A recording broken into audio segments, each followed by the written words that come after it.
సిటీలో ప్లాట్ కొనండి. ఫ్యూచర్ లో మీరు కోటీశ్వర్లుగా మారే అవకాశం కోసం వెంటనే మాకు కాల్ చేయండి.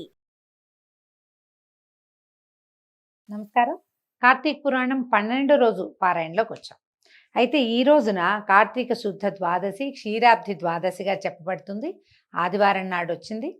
అయితే ఈ ద్వాదశి నాడు పారణ చేయడం, ముందు రోజు ఏకాదశి నాడు మనం ఉపవాసం ఉంటే పూర్తిగా ద్వాదశి నాడు ఉదయమే ద్వాదశి ఘడియలు దాటకుండా చక్కగా వంట చేసుకుని పూజా విధానం జరుపుకుని, కుదిరితే ఎవరైనా బ్రాహ్మణులకి ఎవరికైనా స్వయం పాకం లాంటిది ఇవ్వటము, లేదా ఎవరినైనా ఇంటికి పిలిచి భోజనం పెట్టే అవకాశం ఉంటే ఆ ఏర్పాటు కూడా చేసుకోవచ్చు. ఈ రోజున తులసి ధాత్రి కళ్యాణం అని విశేషంగా చేసుకుంటాం. తులసి చెట్టుకి ఉసిరి చెట్టుకి కళ్యాణం చేసి మనం ఇవాళ అంటే ముందు రోజు స్వామివారు నిద్రలేచి ఉన్నారు కదా, వారికి విశేషంగా సేవాకాలం జరుపుకుంటాం. మేము ఈ అవకాశాన్ని బట్టి చేసుకోవచ్చు. దేవాలయానికి దర్శనం చేసుకున్నా కూడా విష్ణువాలయం కానీ శివాలయానికి కానీ వెళ్ళి దర్శనం చేసుకుని సాయంకాలం వేళ ప్రదోషకాలంలో ఒక దీపారాధన చేసి వస్తే అద్భుతమైన ఫలితాన్ని ఇస్తుంది. ఎవరి అవకాశాన్ని బట్టి వాళ్ళు అది వినియోగించుకోవచ్చు. పర్వదినం కాబట్టి. అయితే ఏం చెప్తున్నారో చూడండి. వశిష్ఠ మహాముని చెప్తున్నారు, కార్తీక మాసమందు సోమవార మహాత్మ్యాన్ని చెప్తానన్నారు. సోమవారము అద్భుతమైంది. సోమవారం కంటే శనిత్రయోదశి 100 రెట్లు అధిక ఫలితాన్ని ఇస్తుందట. శనిత్రయోదశి కంటే కార్తీక పౌర్ణమి 1000 రెట్లు ఫలితాన్ని ఇస్తుంది. పూర్ణిమ కంటే శుక్ల పాడ్యమి అంటే మొదటి రోజు 1,00,000 గుణాధిక ఫలితాన్ని ఇస్తుంది. శుక్లపాడ్యమి కంటే కూడా చివరి ఏకాదశి అంటే ఎప్పుడు ఇది కృష్ణ ఏకాదశి వస్తుంది కదా, బహుళ ఏకాదశి అదనమాట. అయితే అంతిమ ఏకాదశి కంటే కార్తీక ద్వాదశి అంటే కార్తీక బహుళ ఏకాదశి. ఇప్పుడు ఇవాళ ఉన్న ద్వాదశి ఎంత విశేషమో దీనికంటే ఇంకా ఎన్నో రెట్లు కార్తీకంలో ఉన్న 2వ ఏకాదశి ద్వాదశి కూడా విశేషమైనవి. ఇప్పుడు చేయలేకపోయినా అయ్యో చేయలేకపోయాం అనుకోవద్దు. చివరి ఏకాదశి ద్వాదశి కూడా విశేషమైనవనే వశిష్ఠ మహాముని చెప్తున్నారు. మోహం చేతనైనా అంతిమ ఏకాదశి నాడు ఉపవాసం చేసి గీతవాద్య పురాణముల చేత జాగరణమాచరించువాడు సమస్త పాతక ముక్తుడై విష్ణులోకంలో నివసిస్తాడు. మోహం చేత అయినా అంటే ఇది పూజా భక్తి విధానంగా కాకుండా ఎక్కడికో వెళ్ళాం, రాత్రంతా మెలకుగా ఉన్నాం, ఏదో సంగీతం అందులో కొన్ని దేవుడి పాటలు వచ్చినాయి, అట్లా కూడా చేసినా కూడా ప్రయోజనం ఉంటుందట. మర్నాడు పొద్దున భోజనం చేస్తే విశేషమైన ఫలితం వస్తుంది. కార్తీక మాసమందు ద్వాదశి నాడు అన్నదానం చేయవానికి సమస్త సంపదలు వృద్ధి పొందుతాయి. సూర్యగ్రహణమందు గంగా తీరమున 1,000,000 బ్రాహ్మణులకి భోజనం పెట్టిన పుణ్యము ద్వాదశి నాడు ఒక్క బ్రాహ్మణ భోజనం చేయించినా కూడా లభిస్తుందట. తర్వాత 1000 గ్రహణాలు, 10,000 వ్యతిపాత యోగాలు, 1,00,000 అమావాస్యలు కలిసి కూడా ద్వాదశిలోని 16వ వంతుకు కూడా చాలవు. పుణ్యాన్ని ఇచ్చే తిథులు అనేకములుగా ఉన్నవి కానీ ద్వాదశి హరిప్రియ. ఏకాదశి హరిప్రియే, ద్వాదశి చేసిన పారణ ఆయనకి మరీ ఇష్టం అనమాట. ఏకాదశి ఉపవాసం ఇష్టం. ద్వాదశి నాడు మనం ఎంతమందికి భోజనం పెడతాము అనేది అది ఎక్కువ హరిప్రీతికరం అనమాట. వాటన్నిటికంటే అత్యధికమైన ఫలప్రదంగా ఉంటాయి. కార్తీక శుక్ల ద్వాదశి నాడు అంటే ఏకాదశి నాడు రాత్రి యామం ఉండగానే హరి పాల సముద్రం నుంచి నిద్రలేచునుగాన ద్వాదశిని హరిబోధిని అంటారు. అదే అంటే హరిబోధిని ఏకాదశి ద్వాదశి ఈ రెండు కూడా నిన్నటిది ఇవాల్టి రోజు కూడా హరిబోధినిగానే చెప్పబడతాయి అన్నమాట. ఈ ద్వాదశి నాడు ఒక్క బ్రాహ్మణునికైనా అన్నము పెట్టి సంతోషపెట్టేవాడు ఇతర భోగాల్ని పొంది అంత్యంలో హరిసన్నిధిని పొందుతాడు. కార్తీక మాసమునందు ద్వాదశిలో పెరుగన్నాన్ని దానం చేసిన ఏడల కూడా సమస్త ధర్మాల కంటే అధిక ఫలితం వస్తుంది. స్త్రీ కానీ పురుషుడు కానీ కార్తీక శుక్ల ద్వాదశి నాడు పాలిచ్చడి ఆవుకి బంగారు కొమ్ములు వెండి డెక్కలు చేయించి పెట్టి పూజించి దూడతో సహా గోదానాన్ని ఆచరిస్తే గనక ఆ గోవికి ఎన్ని వేల సంఖ్యలో వెంట్రుకలు ఉంటాయో అన్ని వేల సంవత్సరాలు స్వర్గనివాసాన్ని పొందుతారట. కార్తీక మాసందు ద్వాదశి నాడు భక్తితో వస్త్రదానాన్ని ఆచరించేవాడు పూర్వజన్మార్జిత పాపములను నశింపజేసుకుని వైకుంఠలోకానికి పోతాడు. ఇందులో సందేహం లేదు. కార్తీక మాసమున ద్వాదశి ఎందు గాని పూర్ణిమ ఎందు గాని పాడ్యమి ఎందు గాని కంచుపాత్రలో ఆవు నెయ్యిని ఉంచి దీపాన్ని వెలిగించి దానం ఇచ్చే వారికి 1,000,000 జన్మల్లో చేసినటువంటి పాతకాలు కూడా నశిస్తాయి. కార్తీక ఈ ద్వాదశి నాడు ఫలమును యజ్ఞోపవీతమును తాంబూలమును దక్షిణను ఇచ్చువాడు ఈ లోకమందు అనేక భోగాల్ని పొంది అంతమందు వైకుంఠమున విష్ణువుతో కూడి చిరకాలము సుఖిస్తాడు. అదే రోజు బంగారపు తులసి వృక్షము సాలగ్రామాన్ని దానం చేసేవాడు పొందడి ఫలమును చెప్పేదని వినుము. కార్తీక ద్వాదశి నాడు ఇంతకు ముందు తెలిపిన దానాలు చేసిన వాడు 4 సముద్రాల మధ్యనున్న భూమి మొత్తాన్ని దానం చేస్తే ఎంత ఫలితం వస్తుందో అంత వస్తుందట. అంటే తులసి చెట్టు ఇచ్చినా సరే, బంగారు తులసి చెట్టు అంటే ఇప్పుడు కనిపిస్తాయండి, వెండి తులసి కోటలు కూడా కనిపిస్తాయి. చిన్న కోట ఉండి ఒక బుజ్జి మొక్కలాగా ఉంటుంది, చూడ్డానికి గబుక్కొని మనకి బృందావనం అని తెలుస్తుంది. అవి కూడా ఇవ్వచ్చట. తర్వాత దీని మీద ఒక ప్రత్యేకమైన గాథ ఉంది. గోదావరి తీరంలో దురాచారవంతుడైన ఒక వైశ్య ప్రముఖుడు ఉండేవాడట. ఆయన స్వల్ప దానమైనా చేసేవాడు కాదు, ఆయన అనుభవించేవాడు కాదు. మనకు సొమ్ము ఉంటే కనీసం అనుభవానికి వచ్చినప్పుడైనా మంచిదే, అనుభవిస్తే కూడా మంచిది. అనుభవం లేదు, దానము లేదు. అతను ఎవ్వరికి ఉపకారం చేయలా. నిత్యము పరనింద చేసేవాడు, పరద్రవ్యాల పట్ల ఆసక్తి కలిగి ఉండేవాడు. అయితే ఏమైంది, ఈయన ఒక బ్రాహ్మణుడికి అధికంగా ఎక్కువ వడ్డీకి అప్పిచ్చి ఆ రుణాన్ని తిరిగి పుచ్చుకోవడం కోసం ఆయన ఉన్న గ్రామానికి వెళ్ళాడట. అయితే ఆయన గ్రామాంతరం వెళ్ళాడు, ఆ బ్రాహ్మణ ఆయన ఎక్కడికో వెళ్ళాడు. అయితే ఏమైంది, ఆయన ఎక్కడికో గ్రామానికి వెళ్తే ఈయన ఎక్కడికి వెళ్ళాడో కనుక్కుని అక్కడ దాకా వెళ్ళాడు.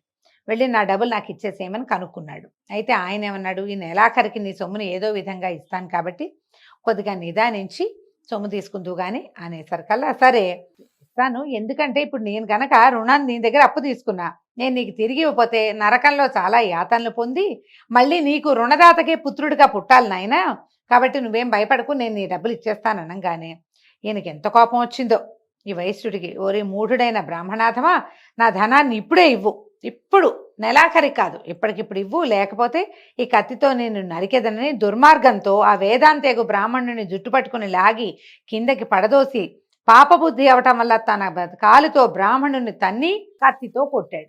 తన్నాడు, కొట్టాడు కూడా. కొట్టేసరికలా సింహం దెబ్బతోటి లేడీ మరణించినట్టుగా బ్రాహ్మణుడు ఈ ఉద్రేకి వివేకశూన్యుడు అయినటువంటి వైశ్యప్రముఖుడి దెబ్బలకి మరణించాడట. తర్వాత కోమటి ఏం చేశాడు, రాజదండన వస్తుందేమని భయంతో ఇంటికెళ్ళి బ్రాహ్మణుని చంపానని సిగ్గుపడక సుఖంగా ఉండి కొంతకాలానికి మృతి చెందాడు. వీళ్ళకి ఎవరికి కనపడకుండా దాక్కున్నాడు.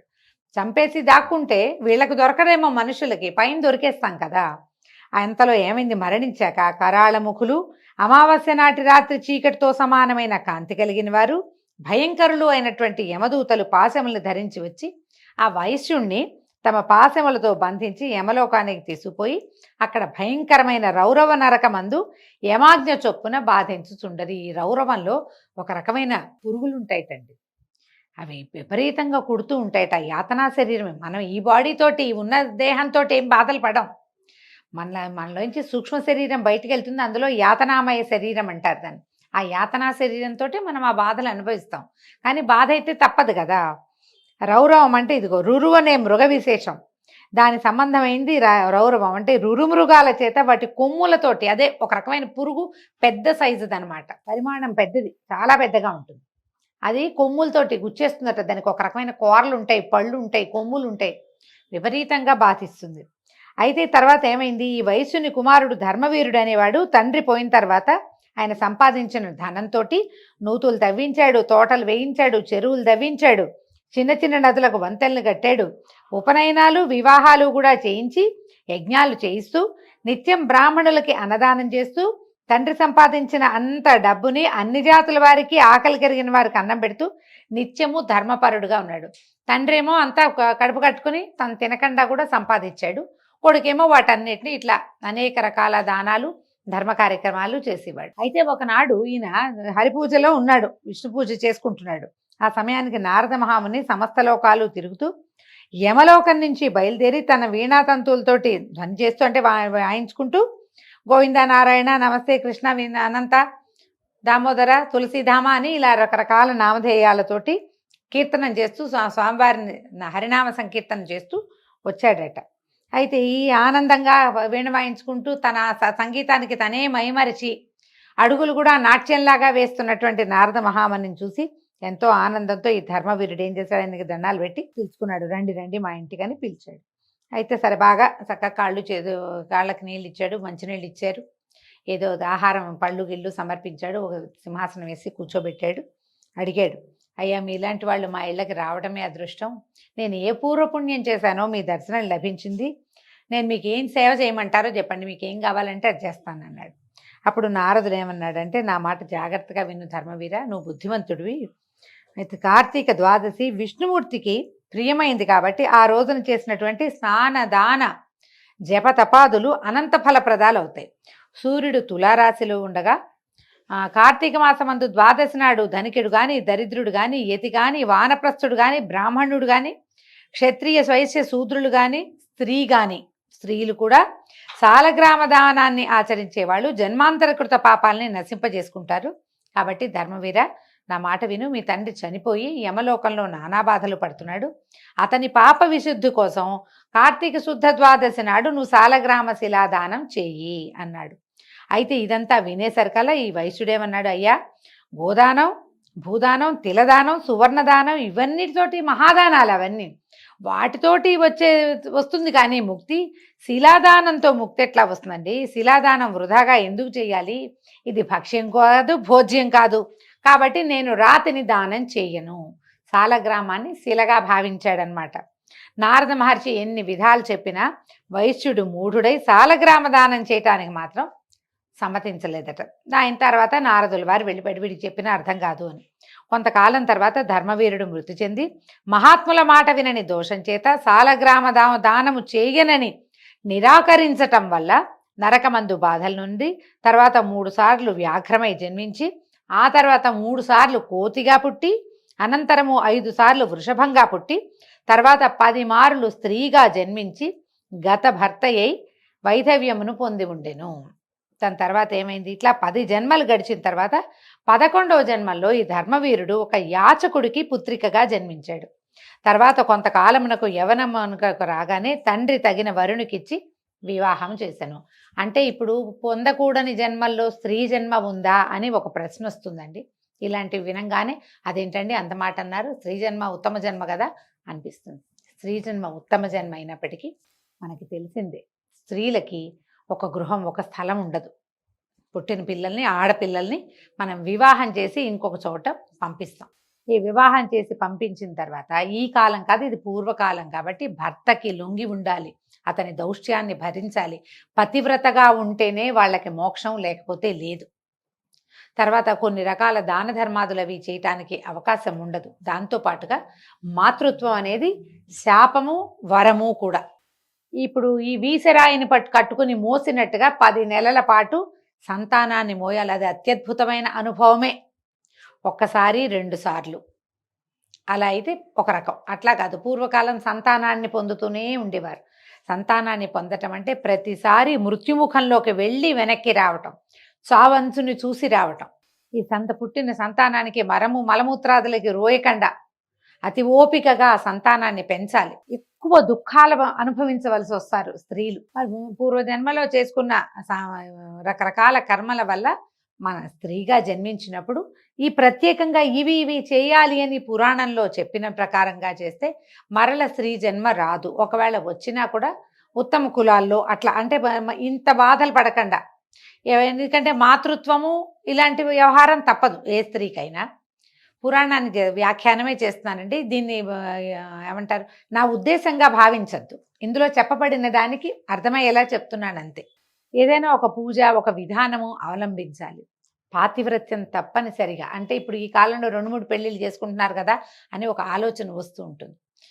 ఎవరితో ఉంటే వారికి లోబడి ఉండటం, అతిక్రమించకూడదు. ధర్మాతిక్రమణ చేయకూడదు. అతిక్రమణ చేయంగానే పాపం పట్టుకుంటుంది. దాన్ని ముయ్యాల్సి వస్తాము, ఇంకో రకంగా పుట్టాల్సి వస్తాము, మళ్ళీ పుడతాం. జనన మరణ చక్రాన్ని తప్పించుకోవాలంటే ధర్మాచరణ చాలా ముఖ్యం. స్త్రీలకి కొన్ని ప్రత్యేక ధర్మాలు చెప్పబడ్డాయి, అవి చేయవలసిందే.